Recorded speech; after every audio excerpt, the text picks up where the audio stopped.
दोस्तों, आपसे बहुत रिक्वेस्ट है कि एक बार पूरी कहानी सुन लीजिए। आपको फिर समझ में आएगा अच्छी है या ख़राब है।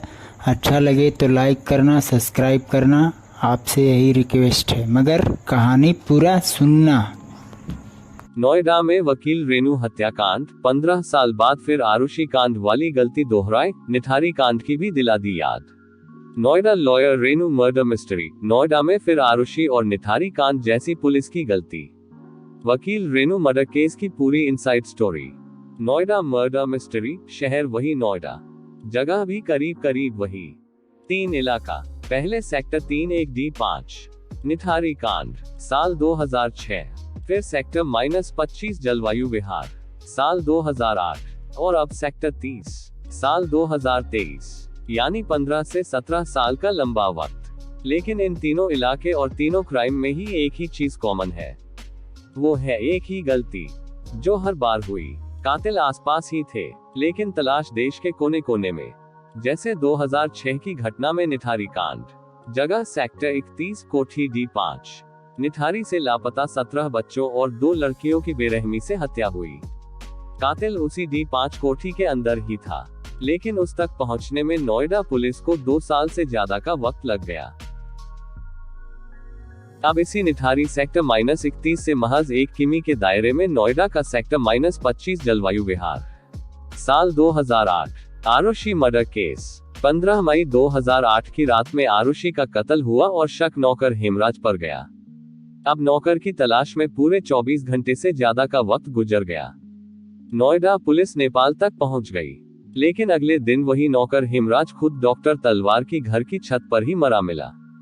उसी छत के दरवाजे पर बस एक ताला लगा था, लेकिन तब इसी नोएडा पुलिस ने उस ताले को तोड़कर छत की जांच करना नागवार समझा था। अब दोनों केस के बाद 15-17 साल का वक्त गुजरता है। तमाम हाईटेक तकनीकी से पुलिस लैस होती है। खोजी कुत्ते तक पुलिस की टीम में आते हैं, और फिर सेक्टर -31 निठारी और सेक्टर -25 जलवायु विहार के 5 से 7 मिनट के दायरे में ही नोएडा का सेक्टर 30 इलाका, सेक्टर -30 में कोठी नंबर D40। इसमें जानी मानी वकील रेनू सिन्हा का कत्ल हो जाता है। लाश ग्राउंड फ्लोर के बाथरूम में मिलती है। शक उनके पति पर जाता है, लेकिन उसी पति की तलाश में पुलिस पूरे 8 घंटे लगा देती है। लुकआउट नोटिस भी जारी करा देती है, पर वो कातिल कत्ल वाली जगह के ठीक ऊपर पहली मंजिल के स्टोर रूम में छुपा होता है, और पुलिस आसपास के इलाके से लेकर दिल्ली एयरपोर्ट तक पहुंच जाती है। नोएडा पुलिस का डॉग स्क्वाड भी उस कातिल को सूंघ नहीं पाता है, जो बमुश्किल से 2 मीटर की दूरी पर भी नहीं था। यानी फिर वही गलती, फिर वही पुलिस। पर यह जरूर है कि निठारी और आरुषि कांड में जो पुलिस अफसर थे उनसे अलग थे ये अफसर, पर गलती फिर से वही थी। कातिल आसपास ही रहा, लेकिन उसे तलाशने में बहुत देर लगा दी।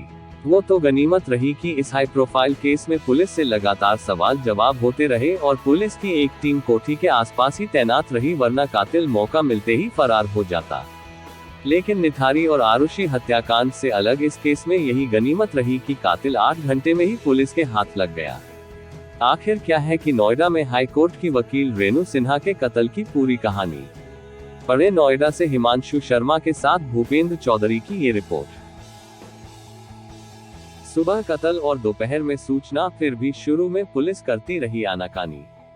Noida lawyer Renu murder case, Noida के सेक्टर 30 में मौजूद कोठी नंबर D40। इस कोठी में रहने वाली हाई कोर्ट की वकील रेनू सिन्हा पिछले 2 दिनों से फोन नहीं उठा रही थी।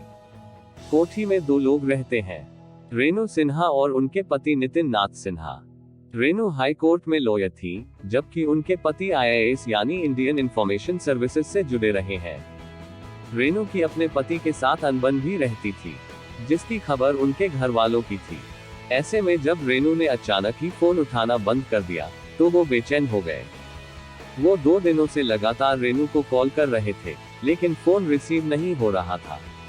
यानी फोन ऑन तो था, लेकिन कॉल उठ नहीं रहा था। इन हालात में रेनू के भाई ने आखिरकार पुलिस को अपनी बहन की गुमशुदगी की खबर दी। साथ ही उन्होंने अपने बहनोई पर शक भी जताया। रविवार 10 सितंबर 2023 की दोपहर में ही रेनू के घर वालों ने उनके न मिलने की खबर नोएडा पुलिस को दे दी थी। दोपहर को ही ये भी पता चल गया था कि रेनू और उसके पति के मोबाइल फोन की लोकेशन उनकी कोठी के आसपास है। लेकिन ना तो पुलिस ने तब कोठी की तलाशी ली और ना ही कोठी और आसपास के सीसीटीवी फुटेज की जांच की। लगातार पुलिस से जांच में तेजी लाने की गुहार लगाते रहे। शाम करीब 7 बजे पहली बार पुलिस मौके पर पहुंची। तब कोठी में दोनों तरफ से ताला लगा था। रेनू का परिवार ताला तोड़ने की फरियाद कर रहा था, पर पुलिस टाल मटोल कर रही थी। आखिरकार पुलिस ताला तोड़ने पर राजी हुई, लेकिन दिक्कत ये थी कि पुलिस के पास ताला तोड़ने का कोई सामान तक नहीं था। आखिरकार घरवालों ने ही ताला तोड़ने का सामान इकट्ठा किया। ऐसा तब है जब मौके पर इलाके के एसएचओ, एसीपी और डीसीपी जैसे बड़े अधिकारी मौजूद थे। आखिरकार करीब 2 घंटे की हिला हवाली के बाद कोठी का ताला तोड़ा गया। आज से ठीक 15 साल पहले सेक्टर 30 से महज 4 से 5 मिनट की दूरी पर ही जलवायु विहार में आरुषि मर्डर केस में भी ऐसी ही गलती हुई थी। आरुषि मर्डर में जिस शख्स पर कातिल हेमराज की तलाश हो रही थी उसकी लाश छत पर ही थी और उस छत पर ताला लगा था, लेकिन उस ताले की चाबी नहीं मिली तो उसे तोड़ा भी नहीं गया। 15 साल बाद हुई इस घटना में तो घर वालों ने जिद की तो पुलिस 2 घंटे बाद कम से कम ताला तोड़ने पर राजी हो गई। जब ताला तोड़ा गया तो इसके बाद सामने जो मंजर था वो डरावना था। कोठी में दाखिल होने पर रेनू की लाश भी मिल गई, लेकिन तब भी पुलिस ने ठीक से कोठी की तलाशी नहीं ली, जबकि उस वक्त भी रेनू अंदर बाथरूम में रेनू की लाश पड़ी थी। 61 साल की रेनू के सिर और कान से खून बह रहा था। जिस्म के दूसरे हिस्सों में भी चोट के कई निशान थे। अब पुलिस ने पूरी कोठी की तलाशी लेने की शुरुआत की। घर का सारा सामान इंटैक्ट था, यानी कोई लूटपाट या डकैती जैसी बात नहीं थी। लेकिन हैरानी भरे तरीके से रेनू का पति नितिन फरार था। तब पुलिस ने कोठी की तलाशी तो ली, लेकिन नितिन का कुछ पता नहीं चला, जबकि उस वक्त भी नितिन के मोबाइल फोन की लोकेशन उसी D40 कोठी के आसपास की नजर आ रही थी। Crime news. आखिरकार रात 12 बजे पुलिस दोबारा और सही मायने में हरकत में आई। तब पुलिस ने कोठी और उसके आसपास की सीसीटीवी फुटेज चेक की, और इसी दौरान पुलिस ने ये गौर किया कि रेनू का पति नितिन पिछले 24 घंटों से ज्यादा वक्त में कभी बाहर ही नहीं निकला है। ऐसे में पुलिस ने एक बार फिर से रेनू के घर वालों को मौके पर बुलाया। सीसीटीवी कैमरे में नितिन के घर से बाहर ना जाने की पुष्टि होने की बात कही और फिर से घर की तलाशी लेने का फैसला किया। सच पूछिए तो रात 12 बजे ही पुलिस ने सही मायने में तफ्तीश की शुरुआत की। लेकिन कहानी में असली ट्विस्ट तब आया जब रेनू का पति नितिन पुलिस को उसी कोठी में छुपा हुआ मिला। कोठी की पहली मंजिल के ही स्टोर रूम में छुपा रहा कातिल पति। Noida east officer Nitin. असल में नितिन अपनी पत्नी की हत्या करने के बाद अपने ही मकान के पहले माले में बने स्टोर रूम में छिपा हुआ था। स्टोर रूम में 2 दरवाजे हैं, एक दरवाजा अंदर से बंद था, जबकि दूसरे पर बाहर से ताला लगा था। पुलिस ने जब लाश बरामद की थी तब उसने स्टोर रूम में छोड़कर पूरे घर की तलाशी ली थी। चप्पा चप्पा छान मारा था, लेकिन तब वो ये नहीं सोच पाई थी कि वो जिस कातिल की तलाश कर रहे हैं, लेकिन वो घर के स्टोर रूम में ही छिपा मिलेगा। पुलिस ने जब स्टोर रूम का दरवाजा खोला, अंदर Nitin mobile phone, charger, coffee mug सब कुछ लेकर इत्मीनान से बैठा हुआ था। तभी रात के कोई 3 बज रहे थे, यानी जो शख्स पिछले 20 घंटों से लाश मिलने वाली से महज 2 मीटर के फासले पर छुपा था। पुलिस को उस तक पहुंचने में कत्ल का खुलासा होने के बाद भी 8 घंटे का वक्त लग गया। अगर सीसीटीवी फुटेज की जांच, कोठी की सही तरीके से तलाशी और यही सारे काम जो पुलिस आधी रात को कर रही थी, अगर वो दोपहर को ही कर लेती तो मामले की तफ्तीश और आगे बढ़ चुकी होती। संदिग्ध कातिल पहले ही पकड़ा जा चुका होता। हालत ये थी कि मौका वारदात पर जो चीजें मिल रही थी, पुलिस वाले खुद उन चीजों की जांच करने की जगह उनके बारे में घर वालों से ही पूछताछ कर रहे थे। लेट लतीफी पर पुलिस ने किया दिया तर्क। घर में ही कातिल छुपा और उसे तलाशने में 8 घंटे से ज्यादा का वक्त लग गया। इस बारे में पूछे जाने पर नोएडा पुलिस के आला अधिकारी ने तर्क दिया कि कातिल की लोकेशन घर के आसपास ही थी, लेकिन पास के सीसीटीवी फुटेज करीब 5 से 6 घंटे का था, जिसके एक एक सेकंड के मोमेंट को ध्यान से देखना जरूरी था। जब पूरा सीसीटीवी देखा गया तब ये साफ हो गया कि नितिन तो घर से बाहर निकला ही नहीं है। तब जाकर घर की फिर से तलाशी ली गई। उन जगहों की तलाशी ली गई जहां पहले नहीं हुई थी। तब स्टोर रूम में नितिन मिला। जहां पर वो फोन चार्जर से लेकर अपनी सिगरेट और कॉफी मग भी रखा हुआ था, जिसके जरिए वो पूरी रात छुपने के साथ मौका मिलने का इंतजार कर रहा था कि कब पुलिस हटे और वो भाग जाए, लेकिन उससे पहले ही पकड़ा गया। सीन ऑफ क्राइम को देखकर साफ था कि कातिल ने रेनू की हत्या करने के बाद घर में बिखरा सारा खून साफ कर दिया था। और रेनू का लैपटॉप, उसके गाड़ी की चाबी, ये सारी चीजें भी चार्जिंग में लगा दी थी, ताकि अगर कोई उन्हें देखे तो ये लगे कि रेनू शायद कहीं बाहर गई है। ऐसे में शक है कि रेनू का पति नितिन उसकी जान लेने के बाद उसकी लाश ठिकाने लगाने के लिए सही मौके का इंतजार कर रहा था। नितिन के पास ब्रिटिश पासपोर्ट है, जिससे वो आसानी से भारत से बाहर भाग सकता था, और सच्चाई तो यही है कि वो सही मौके के फिराक में था, लेकिन ऐसा नहीं कर पाया। रेनू के घरवालों ने मामले का खुलासा होते ही कत्ल का शक अपने दामाद यानी नितिन नाथ सिन्हा पर जता दिया था। रेनू के घरवाले रविवार को उसे ढूंढते हुए उसके घर पहुंचे थे, लेकिन मकान बंद था, जबकि अंदर लाइट जल रही थी। उनका कहना था कि सेक्टर 30 की जिस D40 कोठी में दोनों रहते हैं, उसे लेकर पति पत्नी के बीच लंबे समय से विवाद चला आ रहा था। दोनों के बीच कई बार इसे लेकर पहले भी लड़ाई हो चुकी थी। ऐसे में उन्हें शक था कि इस प्रॉपर्टी के पीछे ही नितिन सिन्हा ने अपनी पत्नी की हत्या कर दी है।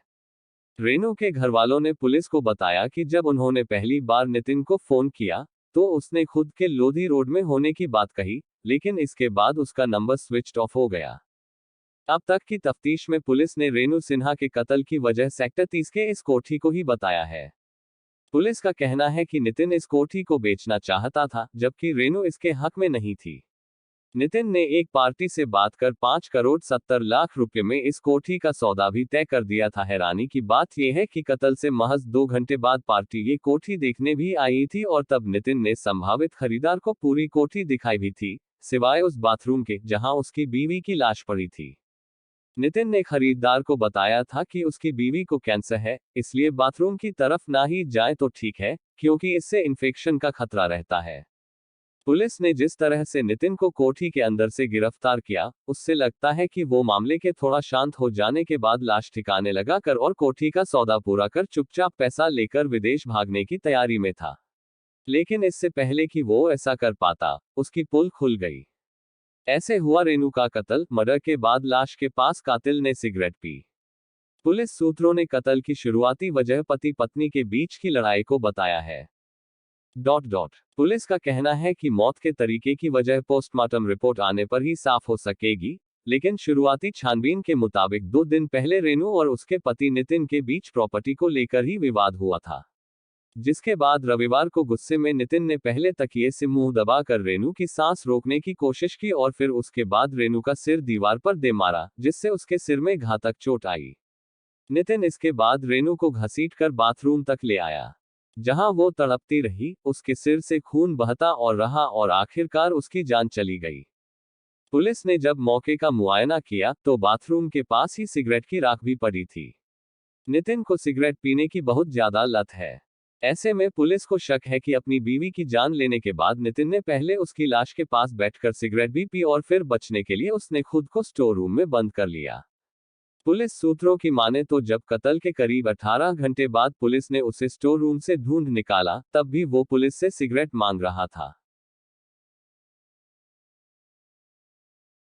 अब तक की तफ्तीश में पुलिस ने रेनू सिन्हा के कत्ल की वजह सेक्टर 30 के इस कोठी को ही बताया है।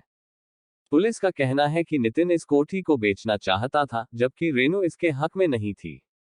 नितिन ने एक पार्टी से बात कर 5,70,00,000 रुपए में इस कोठी का सौदा भी तय कर दिया था।